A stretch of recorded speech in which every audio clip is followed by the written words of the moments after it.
በራሱ አክስት በጩቤ በቢላ ተወግቷል ማለት ነው። በጣም የሚያሳዝን ነገር ማለት ነው። ይሄ ነገር ደግሞ እንዲሆን ያደረገችው እዛ ክላስ ውስጥ ቢላውን የወሰደችው ሲፋን ነች ማለት ነው። ሲፋን እንግዲህ አቶ አምነን እንደዚህ አይነት መጥፎ ነገር በሱ ላይ እንዲደርስ በጣም በሚያሳዝን ነገር አድርጋ ቤት ውስጥ ወስዳላታለች ማለት ነው። በጣም በሚያሳዝን ነገር እንግዲህ አቶ አምናን በአሁን ሰዓት በቢላ ተወግቷል ማለት ነው። ደስታውን እንኳን ሳይጨርስ እኔ በነገራችን ላይ አቶ አምናን በስተመጨረሻ በጣም እያሳዘነኝ ይገኛል ማለት ነው። አንዱን ጨረስኩ ሳል ወደ አንዱ እየተካ በጣም በጣም በጣም በሚያሳዝን ነገር በሁሉ ነገር በችግር ውስጥ ይገኛል ማለት ነው። ሰላም ሰላም ብያለሁ ውድ የተከበራችሁ ቤተሰቦች እንዴት ናችሁ? ደህና ናችኋለሁ? እግዚአብሔር ይመስገን እኔ በጣም ደህና ነኝ። እየላችሁ የመጣሁት ድርድራማን ይዤላችሁ መጥቻለሁ ማለት ነው። ድርድራማ እንግዲህ በጣም በሚያሳዝን ነገር ወይዘሮ በዚህ ሌላ እንግዲህ በጣም በሚያሳዝን ነገር ሞርዜላ በጣም ከምታስበው በለጠ ማለት ነው። ታውቃላችሁ እንትን ቤት ቃልቻ ቤት ሄደው አሳብደዋት። በአሁኑ ሰዓት ግን እራሷን ረስታ እንግዲህ ቢላ አንስታ አቶ አምናንን እንደዚህ በጩቤ አድርገዋለች ማለት ነው። በቢላ በጣም የሚያሳዝን ነገር ነው። እውነቴን ነው የምላችሁና አቶ አምናን እንግዲህ የእናቱን ሀዘን ሳይጨርስ ህፃኗ ሊታገተ የተባለች እሷን ተፈታይ ብሎ ደስታውን ሳይጨርስ አሁን ደግሞ ይሄ ሁላ ደረጃ ደረሰው ማለት ነው። በጣም ነው የሚያሳዝነው። በአሁን ሰዓት እንትና ራሱ ብሌን በጣም ነው የምትጎዳው። ብሌንም ያለ ኃጢአቷ በጣም እየተቀጣይ ትገኛለች። እዚህ ቤት ከመጣይ ጀምሮ መከራና ስቃይ ነው እንጂ ለእሷ የተረፋት ምንም ነገር መልካም ነገር እየተረፋት የለም ማለት ነው።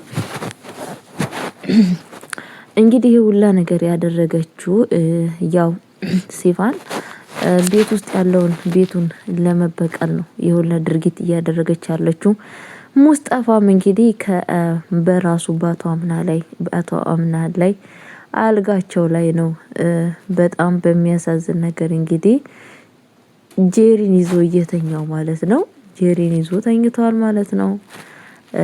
አብሮ ተኝተዋል ማለት ነው። ጄሪ ግን ያው ፍቃደኛ ነበረችም ማለት ነው። ግን ደግሞ አብሮ ተኝተዋል ማለት ነው። ወይዘሮ ሜርሲም እንግዲህ ትንሿ ልጅ ስላናደደቻት እሷን ይዛለሁ ብላ ስትሯሯጥ ተሰብራለች ማለት ነው እግሯን። ወይዘሮ እናሳራና ጓደኛዋ እናሽሻለን ብሎ እግሯን ጭራሹን እየበለጠ እየሰባበሩ ይገኛሉ ማለት ነው። በቀላቸውን እየተበቀሉ ይገኛሉ ማለት ነው። በጣም በሚያሳዝን ነገር ሜርሲ እንግዲህ በጣም ስትጮህ ነበረ እግሬን እያለች ማለት ነው።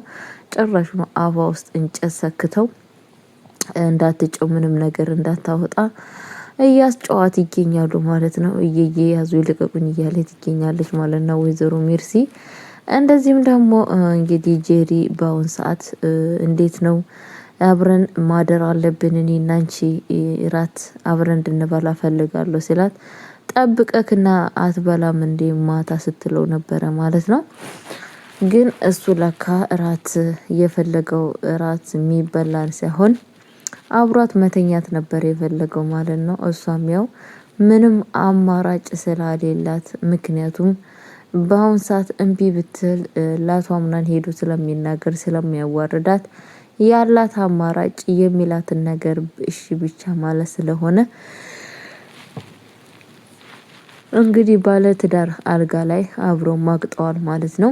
አቶ አምናን ደግሞ ከብሌን ጋራ በጣም በጣም ደስ የሚል ላይፍ እያሳለፉ ነበረ ከትንሿ ልጅ ጋራ። እንደውም ጭራሽኑ ክላስ ውስጥም በጣም ደስ የሚል አቶ አምናንንና ብሌንን በጣም እያቀራረበ ትገኛለች ማለት ነው። አቶ አምናን በአሁን ሰዓት እንግዲህ በጣም በሚያሳዝን ነገር እንትን ውስጥ ነው ያለው ማለት ነው። በጣም በደስታ ውስጥ ነበረ ብሌንን እንደውም ዛሬ እንዴት እንደሚወዳትና እንደሚያፈቅራት ፍቅሩን ገልጾላት ነበረ ማለት ነው። በስተመጨረሻ ግን እቤት ውስጥ ሲመጣ ያጋጠመው ነገር ባይጥምም በደስታ ውስጥ ነበረ። ከሷ ጋር ያሳለፈውን ላይፍ እያስታወሰ በደስታ ነበረ ሲተኛ የነበረው ማለት ነው። በጣም የሚያሳዝነው ግን በጣም የሚያሳዝን ነገር ደግሞ ምንድነው? እዚህ ጋር አቶ አምናን እንግዲህ እንደምታዩት አክስትየው የራሴ አክስት የሚላት ሴትዮ እንደዚህ አድርጋው ትገኛለች ማለት ነው። ቤተሰቦቼ በጣም ነው የሚያሳዝነው። እንግዲህ የወይዘሮ እናት ሳራ ጓደኛም ደግሞ በጣም ተጫዋችና በጣም ቀላጅ ነች ማለት ነው። ፍቅረኛዋን በጣም ነው የምትወደው፣ በጣም ነው የምታፈቅረው። ግን ደግሞ እሱ ሌላ ቦታ እንደማገጠባት ከእናት ሳራ ጋር እያወሩ ነበረ ማለት ነው። እናት ሳራ ደግሞ ትዕግስተኛ ሆኜ ነገሮችን ላለበጎ ነው እያለቻት እንግዲህ እያጽናነቻት ትገኛለች ማለት ነው። እሷ ግን ያው ምንም ቢሆን ተዋልደናል ልጅ አለኝ በማከል ቤት በማለት እየተናገረ ትገኛለች ማለት ነው።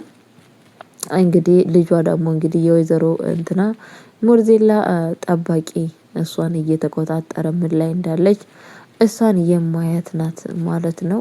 በጣም የሚያሳዝን ነገር እንግዲህ ሲፋን ቤቱን እንዳለ ለማጥፋት ተዘጋጅታለች ማለት ነው። ሲፋንሻ ወደ ክላስ ውስጥ ሄዳ እንግዲህ ባንስ እንኳን የሆነ ነገር ባደርጋት ምክንያቱም ጠባቂው ያገኘኛል፣ እሱም ማድረግ ስለማልችል ማድረግ ያለብኝን ይህንን አደርጋለሁ ብላ ቢላውን አስቀምጣን የወጣችሁ ማለት ነው። እንግዲህ ቢላውን ስታገኝ እንደዛ እንድታደርግ ያደረገችው በሷ ሰበብ ነው ማለት ነው። በእርግጠኝነት ቢላውን እዛ ክላስ ውስጥ ማን ያስገባሉ ብላችሁ ታስባላችሁ? እንግዲህ ሴትይቷ ስላበደችና ስለነቀለች ማንም ሰው እዛ ውስጥ ያስቀምጣል ብዬ አላስብም። በዛ ላይ እሷንም እየጠበቃት ያለው ሰው በጣም ጥሩ ሰውና ለአቶ አምናን ትልቅ ቦታ ያለው ሰው እስከሆነ ድረስ እሷ ነች በእርግጠኝነት ዛሬ ገብታ እንደዛ ያደረገችው ብዬ ነው የማስበው እንደራሴ አስተሳሰብ። ግን እየተወጋው አቶ አምናን ይመስለኛል ማለት ነው። አቶ አምናን ይሄ ነገር አይገባውም ነበር። የእውነት በጣም ነው የሚያሳዝነው። ስቃዩ መከራው እየበዛ ይገኛል ማለት ነው ቤተሰቦቼ። ለማንኛውም ከዚህ ቤት ውስጥ መርሲን እንደዚሁም ደግሞ እንትናን ጄሪን ሲፋንን ካላወጣ ሙስጠፋንም አንድ ላይ ካላወጣ አቶ አምናን እዚህ ቤት ውስጥ ምንም ሰላም አያገኝም። ምንም ሰላም አለበለዛ ህይወቱ እንዳለ ሲኦል ነው የሚሆነው ማለት ነው። በጣም በሚያሳዝን ነገር ምክንያቱም ዙሪያውን ክፉ ሰዎች እንትን ብለውታል ማለት ነው። ከበውታል ማለት ነው። እነኚህ ሰዎች ደግሞ ከዚህ ከህይወት ውስጥ መውጣት አለባቸው ብዬ ነው የማስበው ማለት ነው። ቤተሰቦቼ እንግዲህ እኔም በቀጣይ ቪዲዮ እስከሚመጣ ጨር ቆዩልኝ። ወዳችኋለሁ፣ አከብራችኋለሁ። ሰላም